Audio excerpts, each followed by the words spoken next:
asking people, am I nuts or were they bothered by it? Most people say, no, Whitlock, you're nuts. I get it. However, there was a moment that was streamed live that I thought everybody has to agree, like, hey man, this is the look the WNBA has been trying to avoid. Sydney Colson, now their backup point guard that they signed during the offseason. I think she's a 10, 11-year veteran in the WNBA. There was a brief moment where professional women's basketball is growing into new markets, with Detroit and Cleveland being the most recent cities to gain franchises. These expansions have sparked discussion among current players, who have shared their thoughts on ideal locations and strategic considerations. Some athletes have suggested other cities they feel might be more appealing, mentioning places like Miami, Nashville, and Kansas City as potentially better choices for new teams. Soccer league is showing that, like, people draw, and so I'm not so sure what the thought process is there. But at the end of the day, you also want to make sure that you're not expanding our league too fast. I think that's also another thing, that we don't want teams to totally dominate and then have teams that aren't. And so I just think that it's kind of a hard decision-making situation. But man, I don't know how excited people are to be going to Detroit or Cincinnati. So she says Cincinnati, she means Cleveland. This is my problem with athletes. It's like, I'm just telling you. Players' preferences for expansion cities are influenced by factors like climate, entertainment options, and lifestyle benefits in various metropolitan areas. Nashville is highlighted for its cultural scene and vibrant entertainment district. Miami attracts attention for its location and recreational opportunities, while Kansas City stands out due to its existing downtown arena, which is currently underused for professional basketball. Access to appropriate venues is an important practical factor in planning expansions. This is my problem with athletes. It's like, I'm just telling you, everything is about them. And this is my problem, I think, with just modern American culture. Everything's about them. But when it comes to sports, I'm just telling you, the fan is the last person any of these people think about.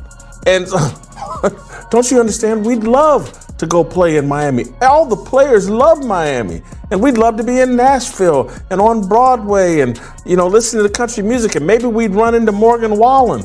But, players recognize that league expansion brings benefits, such as more roster spots and greater career opportunities. Adding franchises increases professional positions and can enhance competitive balance throughout the league. However, there are concerns about the speed and timing of expansion. Rapid growth could spread talent too thin, leading to significant gaps between established teams and newer franchises still developing their programs. The Women's Soccer League is often cited as an example, offering insights into effective expansion strategies and ways to engage fans in emerging markets. Its growth pattern provides valuable lessons for planning basketball expansions. NBA, there was a brief moment where she tried to backdoor, for lack of a better description, Caitlin Clark. Let's play the clip. Play the clip. It's just. I don't know if any of my friends are on your team. Whoa, bro. Why? Absolutely not. No, thank you. And so, they're playing rap music, and Sydney Colson comes up and simulates backdooring Caitlin Clark. There's two things about sports analysts question whether player preferences should guide expansion decisions instead of core business considerations. Elements like ownership structure, team quality, ticket sales potential, and overall market reception generally play a larger role in determining a franchise's success than lifestyle factors. While Miami may seem appealing on the surface, its sports culture is more complex. Historical attendance trends show that casual fan engagement can be inconsistent, even when major teams perform well. The Heat's championship runs illustrate how other entertainment options can compete for audience attention. But, Cleveland and Detroit, there's no depth. And I know she's just 27, 28. She's a smoke show. Men are never honest with her. I know I wouldn't be honest with her. I'm only taking this risk right now being honest with her because I'm hoping she doesn't see this. But that's what happens. Beautiful women and athletic people never get told no. Miami's sporting events are often affected by traffic patterns and late arrivals, with first quarter attendance frequently reflecting this cultural approach to entertainment. This trend is not limited to basketball but is seen across other major sports in the city. Professional athletes are required to travel to a variety of markets regardless of personal preferences. When signing contracts, players accept that they will compete in cities with differing climates, cultures, and entertainment options. Travel and performance obligations are a core aspect of professional sports, and athletes are expected to deliver regardless of how appealing a venue may be. This responsibility applies across all leagues and levels of competition. Clark, there's two things about this. Like, Sydney Colson is an idiot, and they should be careful with letting cameras into a lesbian woman's locker room. But I also kind of like how quickly Caitlin Clark doused that fire. She handled it quite well, and it made me like and respect her even more. Big deal, little deal, or no deal here? Am I making too much of this?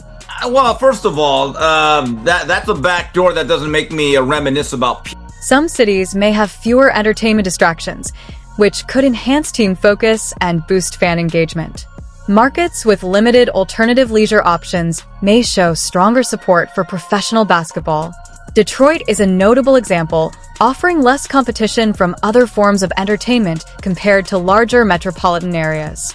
Economically, this suggests that basketball could attract more dedicated fans when it serves as a primary source of entertainment. Cleveland offers a different set of advantages, with its industrial roots and strong sports culture. Passionate fan bases, a rich basketball history, and existing infrastructure make the city well-suited for franchise development. And it distorts reality for them, and it causes arrested development. So one of the things we have committed to is that each player is now their own little brand. When I played professional basketball, I would tell people often that the NBA was a lot more sterile than I realized because the guys didn't hang out. Like, I read these biographies of baseball players growing up from the 1920s and 30s and love that idea of you're on the train, you're having dinner in Cleveland together, and afterwards you're going out and chasing the... Market size and local economic conditions have a greater impact on a franchise's long-term success than how appealing a city's amenities are to players. Thriving teams depend on sustainable business models rather than being in attractive, vacation-like locations. Modern professional sports also come with expectations for athletes to build personal brands and engage with the media. Players now face pressure to establish individual platforms and share opinions on topics beyond their on-court performance. This represents a cultural shift from earlier eras, when athletes maintain more separation between their professional output and personal views on league operations. Doesn't make me reminisce about Pete Carrill, but yeah, that was a forced swirl. I hate the forced swirl. Nothing worse than the forced swirl. And by the way, I'm with you on the celebration. I mean, LeBron James and the Lakers got a lot of heat when they celebrated like they won the NBA title, when they won that first in-season tournament back at the end of, 23. I don't understand it. That really means, well, they got some extra money out of it. I get that part. Yes. Okay, I get why the women were excited. Yeah. The rise of social media and the constant demand for content often pressures athletes to weigh in on issues traditionally managed by league officials. The expectation for ongoing engagement increases the risk of controversial statements. In past eras, professional basketball players experienced more team-centered travel and shared activities across cities. Today, professional sports place greater emphasis on individual focus, with less collective team interaction than in previous generations. Afterwards, you're going out and chasing the smoke shows who are 27 or 28.